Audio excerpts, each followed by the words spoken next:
हिंदू पंचांग के अनुसार कार्तिक मास के शुक्ल पक्ष के चतुर्थी से सप्तमी तिथि तक छठ महाव्रत मनाया जाता है। इसमें भगवान सूर्य देव की पूजा होती। छठ व्रत खासतौर पर पुत्र प्राप्ति के लिए किया जाता है। छठ पर छठी मैया के जयकारे के साथ आराधना की जाती है। बिहार, झारखंड, उत्तर प्रदेश राज्यों में ये प्रमुख तौर पर मनाया जाता है। छठ व्रत कथा। दिवाली के 6 दिन बाद छठ मनाया जाता है। छठ के महाव्रत को करना अत्यंत पुण्यदायक है। छठ व्रत सबसे महत्वपूर्ण रात्रि कार्तिक शुक्ल षष्ठी तिथि को होता है। सूर्योपासना का यह महापर्व 4 दिनों तक मनाया जाता है। छठ पर्व के लिए कई कथाएं प्रचलित हैं, किंतु पौराणिक शास्त्रों में इसे देवी द्रौपदी से जोड़कर देखा जाता है। मान्यता है कि जब पांडव जुए में अपना सारा राजपाट हार गए, तब द्रौपदी ने छठ का व्रत रखा था। द्रौपदी के व्रत के फल से पांडवों को अपना राजपाट वापस मिल गया था। इसी तरह छठ का व्रत करने से लोगों के घरों में समृद्धि और सुख आता है। छठ मुख्य रूप से बिहार, झारखंड, उत्तर प्रदेश सहित कई क्षेत्रों में छठ का महत्व है। छठ पूजा या सूर्य षष्ठी या छठ व्रत में सूर्य भगवान की पूजा होती है और धरती पर लोगों के सुखी जीवन के लिए सूर्य देव के प्रति आभार व्यक्त किया जाता है। सूर्य देव को ऊर्जा और जीवन शक्ति का देवता माना जाता है, इसलिए छठ पर्व पर समृद्धि के लिए पूजा की जाती है। सूर्य की पूजा से विभिन्न बीमारियों का इलाज संभव है।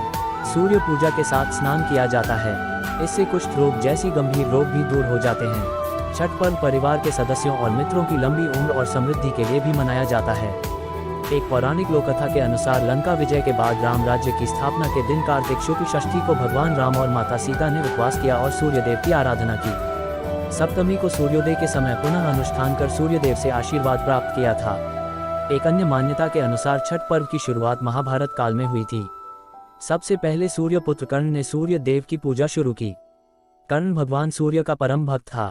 वह प्रतिदिन घंटों कमर तक पानी में खड़े होकर सूर्य को अर्घ्य देता था। सूर्य की कृपा से ही वह महान योद्धा बना था। आज भी छठ में अर्घ्य दान की यही पद्धति प्रचलित है। कुछ कथाओं में पांडवों की पत्नी द्रौपदी द्वारा भी सूर्य की पूजा करने का उल्लेख है। वे अपने परिजनों के उत्तम स्वास्थ्य की कामना और लंबी उम्र के लिए नियमित सूर्य पूजा करती थी। एक कथा के अनुसार राजा प्रियव्रत को कोई संतान नहीं थी, तब महर्षि कश्यप ने पुत्रेष्टि यज्ञ कराकर उनकी पत्नी मालिनी को यज्ञाहुति के लिए बनाई गई खीर दी। इसके प्रभाव से उन्हें पुत्र हुआ, परंतु वह मृत पैदा हुआ। प्रियव्रत पुत्र को लेकर शमशान गए और पुत्र वियोग में प्राण त्यागने लगे। उसी वक्त भगवान की मानस कन्या देवसेना प्रकट हुई और कहा कि सृष्टि की मूल प्रवृत्ति के छठे अंश से उत्पन्न होने के कारण मैं षष्ठी कहलाती हूँ। राजन, तुम मेरा पूजन करो तथा और लोगों को भी प्रेरित करो। राजा ने पुत्र इच्छा से देवी षष्ठी का व्रत किया और उन्हें पुत्र रत्न की प्राप्ति हुई। ये पूजा कार्तिक शुक्ल षष्ठी को हुई थी। मूलतः सूर्य षष्ठी व्रत होने के कारण इसे छठ कहा गया है। ये पर्व वर्ष में 2 बार मनाया जाता है, पहली बार चैत्र में और दूसरी बार कार्तिक में। चैत्र शुक्ल पक्ष षष्ठी पर मनाए जाने वाले छठ पर्व को चैती छठ व कार्तिक शुक्ल पक्ष षष्ठी पर मनाए जाने वाले पर्व को कार्तिकी छठ कहा जाता है। पारिवारिक सुख समृद्धि तथा मनोवांछित फल प्राप्ति के लिए यह पर्व मनाया जाता है। इस पर्व को स्त्री और पुरुष समान रूप से मनाते हैं। छठ पूजा 4 दिवसीय उत्सव है। इसकी शुरुआत कार्तिक शुक्ल चतुर्थी को तथा समाप्ति कार्तिक शुक्ल सप्तमी को होती है। इस दौरान व्रतधारी लगातार 36 घंटे का व्रत रखते हैं। इस दौरान वे पानी भी ग्रहण नहीं करते। छठ पर्व बांस निर्मित सूप, टोकरी, मिट्टी के बर्तनों, गन्ने के रस, गुड़, चावल और गेहूं से निर्मित प्रसाद और सुमधुर लोकगीतों से युक्त होकर लोक जीवन की भरपूर मिठास का प्रसार करता है। यह मुख्य रूप से पूर्वी भारत के बिहार, झारखंड, पूर्वी उत्तर प्रदेश और नेपाल के तराई क्षेत्रों में मनाया जाता है। षष्ठी को मनाया जाने वाला छठ पूजा सूर्य उपासना का अनुपम लोक पर्व है। छठ व्रत पूजा विधि। छठ देवी भगवान सूर्य देव की बहन है, जिनकी पूजा के लिए छठ मनाया जाता है। छठी मैया को प्रसन्न करने के लिए भगवान सूर्य की आराधना की जाती है।